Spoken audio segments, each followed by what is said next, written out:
Social safety by Shaheen लुली YouTube. Guys, मेरी ढेर सारी दुआएं आप सबको और मेरी तरफ से सलाम हो आप सब पर। आज जुमे का दिन है, मैं बहुत खूबसूरत दीन की वीडियो के साथ हाजिर हूँ। शेयर ज़रूर करेंगे, अच्छा लगेगा। दीनी वीडियो ज़रूर डालती हूँ और आपसे भी इंतजार करती हूँ कि आप भी इसे शेयर करके ज़रूर आगे बढ़ाएं। कुछ ना कर सकें, कम से कम इसे आगे तो बढ़ा सकते हैं। तो मैं छोटी छोटी वीडियो बनाती हूँ, बहुत लंबा वीडियो चूँकि आप खुद ही नहीं देख पाएंगे, सुन पाएंगे, तो इसलिए मैं छोटी वीडियो बनाती हूँ, बहुत थोड़ा। तो चलिए, आज हम बहुत खूबसूरत जिक्र के साथ हाजिर हैं। वो है मूसा अलैहिस्सलाम का जिक्र, जो कुरान मजीद में बहुत जगहों पर अल्लाह पाक ने फरमाया है।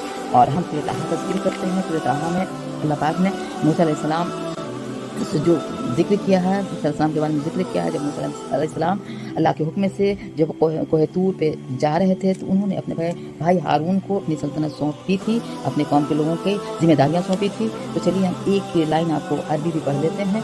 सूरह ताहा का पेज नंबर 810 और पारा नंबर 16, आयत नंबर आप 90 से लेकर आप 100 तक पढ़ लीजिएगा। एक एक लाइन वाला जो होता है आयत का नंबर, तो एक लाइन में ज़रूर पढ़ देती हूँ अरबी। बिस्मिल्लाहिर्रहमानिर्रहीम। कालू लन नब्रह अलैया आकिफीना हत्ता यरजिअ अलैना मूसा क़ाल हारून मा मनअका इज़ रअयतहुम ज़ल्लू अल्ला तत्तबिअन अफ़अयसत अमरी।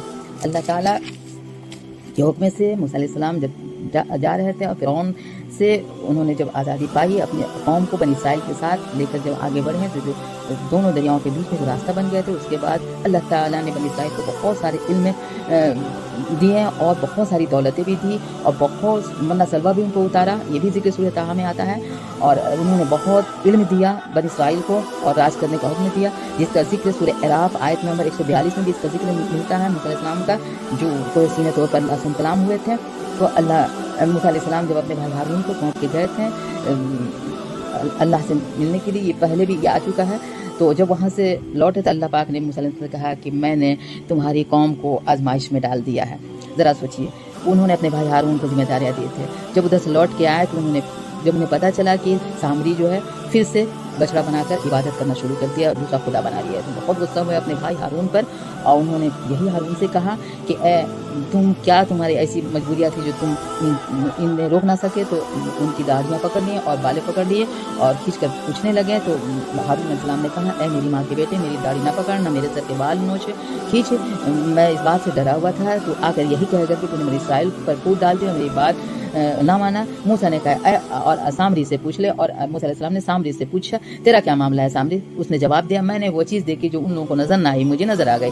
रसूल के नफ्स कदम से एक मिट्टी मैंने उठाई और उसको डाल दिया। मेरे नफ्स ने मुझे कुछ ऐसा ही कहा। मूसा ने कहा, अच्छा तो जा, अब जिंदगी भर तुझे ही पुकारते रहना होगा, मुझे ना छूना, और तेरी बात कुछ उस वक्त होगी वो हरगिज़ नहीं टलेगा। और देख अपने उस खुदा को जिस पर तू रिझा हुआ है, हम इसे जला देंगे और रेजा कर देंगे और बहा देंगे। लोगों तुम्हारा खुदा तो बस एक ही है, अल्लाह है, जिसके सिवा कोई खुदा नहीं। हर चीज़ उस पर उसका इल्म हावी है। ए नबी, इस तरह हम पिछले गुजरे हुए हालात की खबर कर रहे हैं, तुमको सुनाते हैं। और हमने ख़ास अपने यहाँ से तुम पे एक जिक्र और 10 नसीहत, ताकि जो कोई इससे मुँह मोड़ेगा वो क़यामत के रोज़ सख्त बारी गुनाह उठाएगा।